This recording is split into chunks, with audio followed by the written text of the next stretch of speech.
सन 1927 में एक महान आंदोलन महाड़ आंदोलन की शुरुआत होती है। इस आंदोलन का नेतृत्व बाबा साहब डॉक्टर अम्बेडकर करते हैं।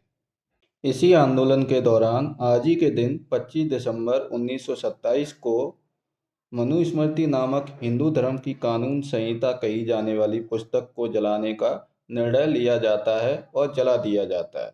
इसे जलाते समय मनुस्मृति के कुछ अंशों को भी पढ़कर सुनाया जाता है। डॉक्टर अंबेडकर से जब इसे जलाने का कारण पूछा जाता है तो वह कहते हैं कि मनुस्मृति की होली जलाना नितांत आवश्यक था। हमने इसकी होली इसलिए जलाई क्योंकि हम इसे उस अन्याय का प्रतीक मानते हैं जिसके नीचे हम सदियों से पिसते आए।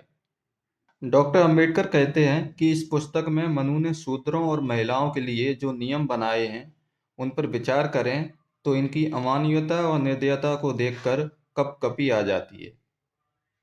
अब मैं यहाँ पर मनुस्मृति के कुछ अंशों को उद्धृत कर रहा हूँ। सबसे पहले मैं शूद्रों के लिए लिखे गए कुछ अंशों को प्रस्तुत करूँगा। ब्राह्मण, क्षत्रिय और वैश्य उस देश में ना रहें जहाँ के शासक शूद्र हैं।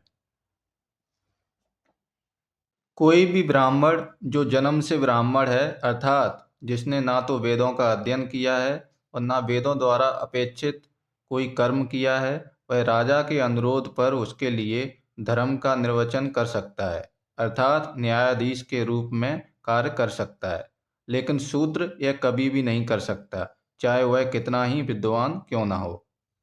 अगर कोई शूद्र ब्राह्मण को धर्म उपदेश देने का साहस करता है तो राजा उसके मुंह और कानों में खौलता हुआ तेल डलवाए। किसी भी शूद्र को संपत्ति का संग्रह नहीं करना चाहिए, चाहे वह इसके लिए कितना ही समर्थ क्यों ना हो, क्योंकि जो शूद्र धन का संग्रह कर लेता है वह इसका मद हो जाता है और वह अपने उद्धत या उपेक्षापूर्ण व्यवहार से ब्राह्मणों को कष्ट पहुंचाता है। ब्राह्मण शूद्र को वेतन देकर या वेतन ना देकर उसे दास कर्म करने के लिए बाध्य कर सकता है, क्योंकि ब्रह्मा ने ब्राह्मणों की सेवा के लिए ही शूद्रों की सृष्टि की है। जो शूद्र द्विज व्यक्ति की उसे दारुण वचनों से संबोधित कर अवमानना करता है, उसकी जीभ कटवा देनी चाहिए, क्योंकि वह नीच से उत्पन्न है। यदि शूद्र द्विज और उसकी जाति का नाम धृष्टता पूर्वक लेता है तब उसके मुख में 10 अंगुल लंबी दहकती हुई लोहे की कील डाल देनी चाहिए।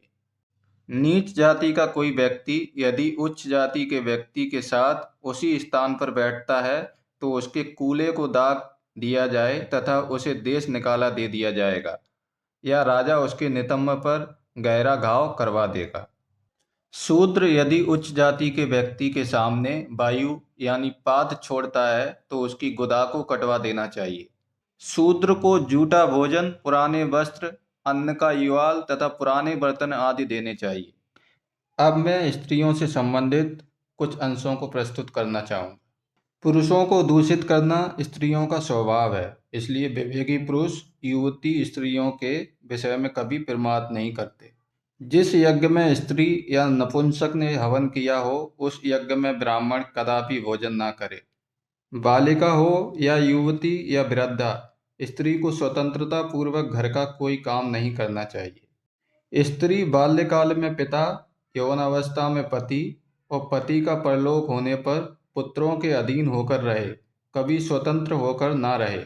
यदि पति अनाचारी हो या परस्त्री में अनुरक्त हो या विद्यादि गुणों से रहित हो तो भी साध्वी स्त्री को सर्वदा देवता की तरह अपने पति की सेवा करनी चाहिए।